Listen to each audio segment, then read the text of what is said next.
Good evening, everyone. With iPods draped across their chests and the goals of the community resting upon their shoulders, today the Everblades board for the Buckeye State, bringing back a conference title.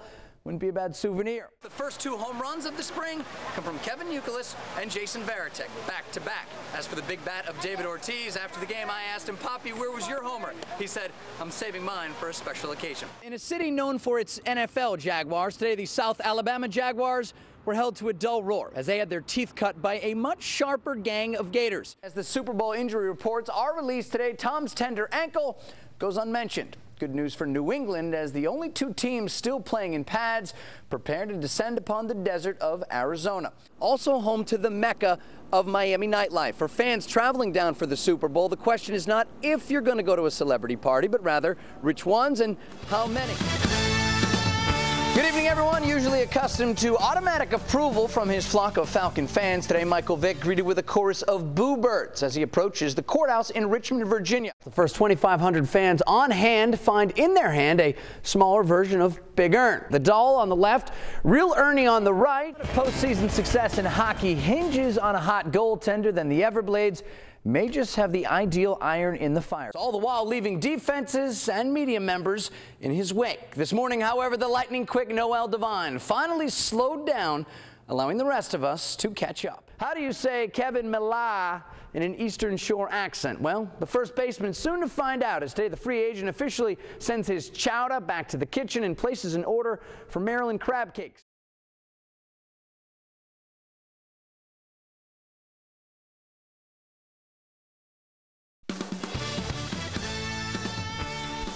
Good evening, everyone. As the star signal caller for the Seahawks this season, senior David Pasquale kept Cape Coral alive deep into the Prep Pigskin postseason, thanks in part to both his big arm and his lightning legs. Tonight, that same skill set taking the talented tosser to Toledo. This evening, Pasquale tells ABC7 he will be heading to Ohio and the MAC Conference for his collegiate career, primarily because the Rockets promised Pasquale he could continue at quarterback and not be forced to switch to safety. As a senior this fall, DP tallied more than 2,400 total yards, rushing and passing for a combined 28 TDs. Of course, as National Signing Day draws closer, many Southwest Florida stars still mapping out their moves. Golden Gate senior J.D. Woods in the midst of a pretty nice basketball season for the Titans, but it'll be football that ultimately seals the deal. The star wideout Woods gave a verbal to West Virginia, but that was back before Rich Rodriguez bolted for the Big Blue of Michigan. All of a sudden, J.D. isn't quite out of the woods.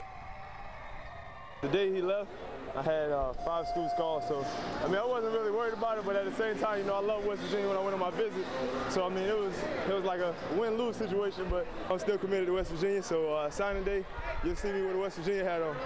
Of course, for Woods, the high school hoops are somewhat secondary for John Skinner, though. Baskets are in his blood. The Ida Baker Jr.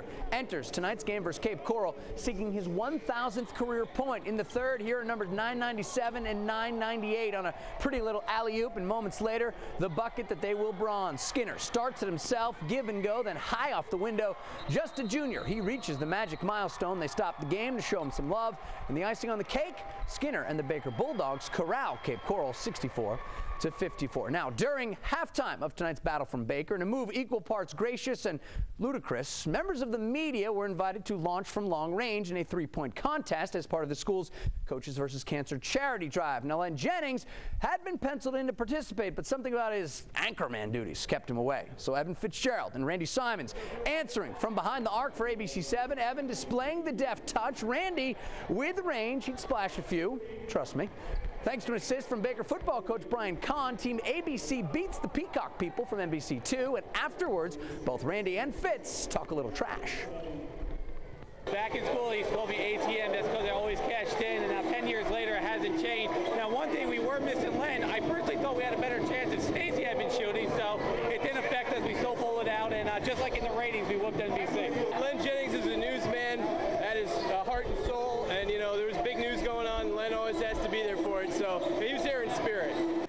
Now, as for those with actual game, tonight the FGCU men coaxing the Mercer Bears into the Eagles' nest, still in their first season the A-Sun. Tonight, Dave Balls' boys with their second chance for a conference home W. The Eagles fell to Stetson on Friday in their first ever league home game. Early first half tonight, Eagles down a couple, but Rob Quaintance stealing, wheeling, and dealing 2 of his 14. Eagles, though, still trail by 2, and this will help. Delvin Franklin will miss the layup. Keep an eye on Roman Narmby there for the follow slam. Eagles hang in for a while, but it all goes sour down the stretch. Tonight, FGCU allows 99 points. That's a new high for a visiting team. FGCU drops another A-Sun showdown. They fall to 1-3 in the league. 99-77 is your final, and we'll be right back after this.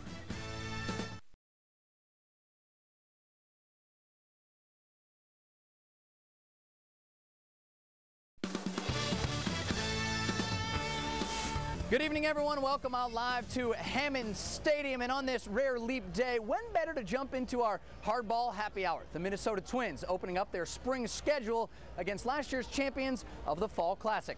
Earlier this afternoon, I had a chance to catch up with Mike Redmond, the catcher for the home team this evening. Here's his thoughts on tonight's tilt. Mike, you'll get the start behind the plate today. Joe will get the day off, and since you didn't play yesterday, it's kind of like almost an opening day for you. You've been in the league a long time. There's some excitement that comes with it. Absolutely, man. I'm nervous, you know, just like I am every year. I think everybody gets a little nervous the first game. You know, I haven't played in a long time, and that's always exciting to get going. And, you know, you're not really sure where you're at yet. And so hopefully we'll be able to go out there and have some fun and get this thing going. You guys are at Hammond Stadium tonight. You're Southwest Florida home away from home, sort of, and it's a little bit different than being in Sarasota. You'll have the fans behind you tonight. Yeah, it's great, man. I'll tell you, this place is unbelievable down here. There's tons of Twins fans, and you know, they sell this place out almost every game. And you know, we see a lot of Minnesota fans around when we're at the grocery store or eating dinner.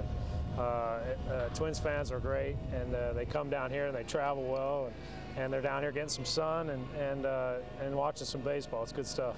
On the hill tonight for the Twins will be Boof Bonser, and we kind of always joke in the office, it's a bit of an interesting first name for him. When you have a discussion of the greatest baseball players ever named Boof, he's got to be in that conversation. Well, for sure, he does have a great baseball name, and you know, it's going to be fun to get a chance to catch him. He's worked hard this year, and I know you know, he's lost a ton of weight, and I know he feels good, so it'll be nice to go out there and get him off to a good start.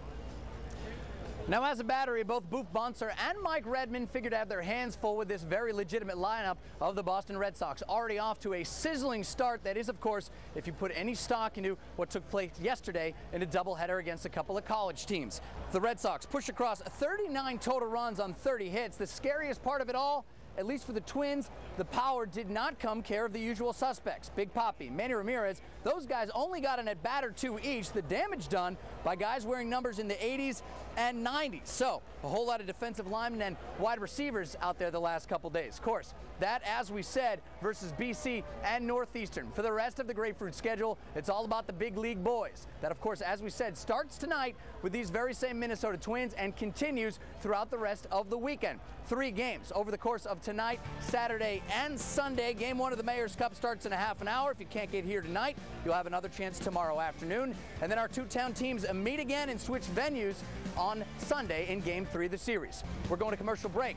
For ABC 7 Sports, Jason Kurtz. We're back after this.